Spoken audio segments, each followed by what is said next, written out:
Even with all the shots fired that night, none of them hit the car or the woman inside it. I'm scared to stop and see if they done anything because I know they shot one round up town. Okay, who is it? Who are they? His name, their name is Ruthless. Ruthless?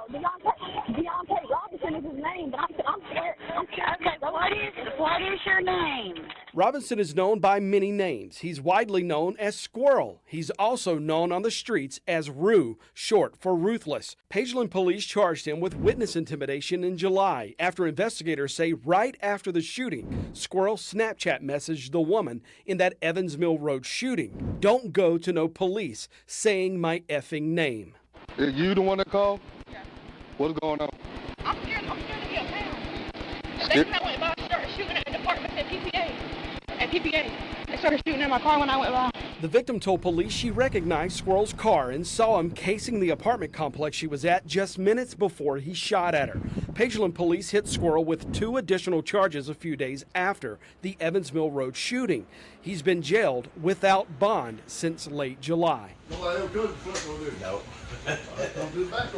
We first got to know Devonta Squirrel Robinson back in 2024 during our cop-out investigation, where Chesterfield County Sheriff Cambo Streater went to Squirrel's home and Squirrel's father, Chucky Robinson, secretly recorded that meeting.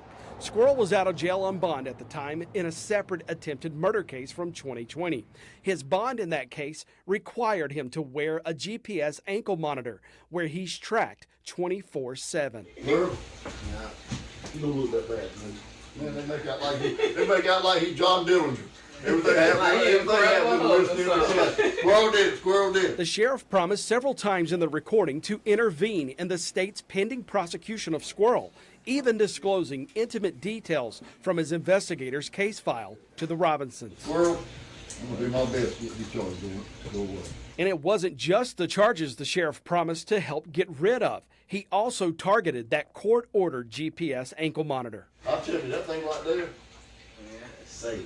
Yeah. That's what I treat. But we need to get it off. Yeah. We need to get off of it. I know y'all. We need to get off of it.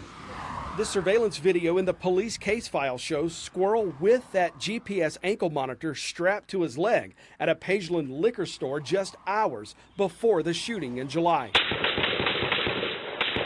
That GPS unit is now the star witness in Squirrel's newest shooting prosecution. The ankle monitor sends a ping to law enforcement showing Squirrel's exact location every few minutes, leaving a trail of locators behind him. Shortly before the July 25th shooting, the GPS showed Squirrel at home. He then leaves and drives toward Evans Mill Road, where he sits at a gas station near the scene. Investigators got video from that store showing Squirrel's car there a few hours before the shooting. The monitor later showed Squirrel creep by Pageland Place Apartments at 9 miles an hour, right where the victim told police she saw him pass just before the shooting.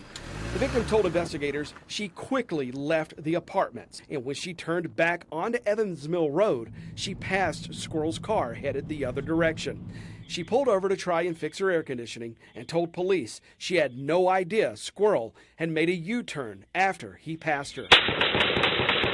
This video in the police file shows the shooting happened at exactly 11:56.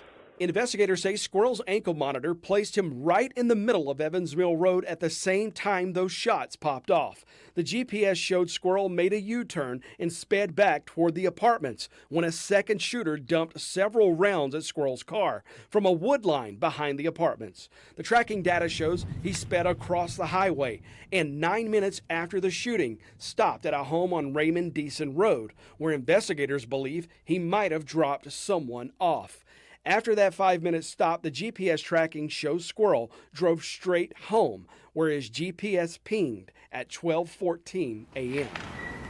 Investigators used that GPS data to level additional charges of first-degree assault and battery, a felony, and aggravated breach of peace. Pageland police spent the next 16 days trying to get Squirrel's father, Chucky Robinson, to turn Squirrel's car over to investigators.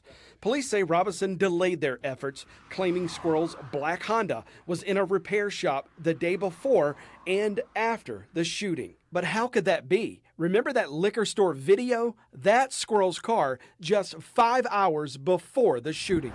Hageland police eventually got a search warrant for Squirrel's car and forced the Robinsons to surrender it.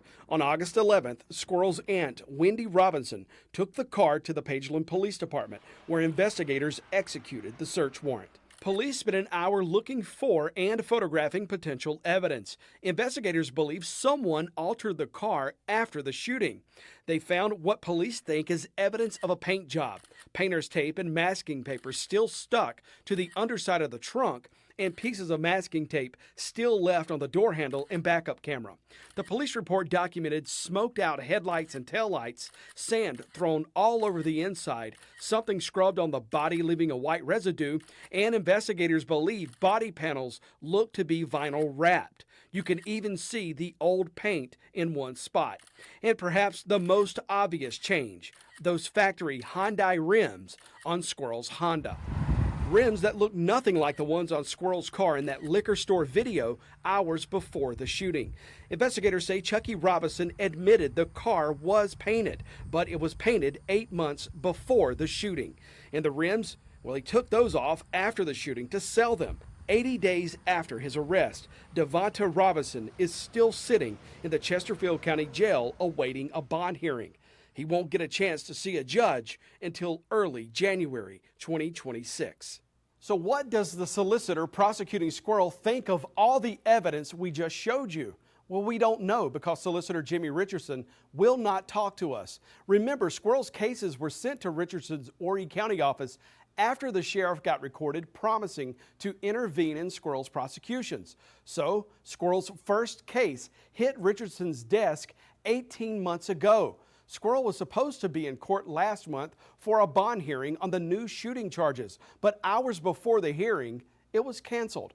Part of the reason the solicitor's office did not appoint a prosecutor to this case until late August, just 2 weeks before that canceled court hearing.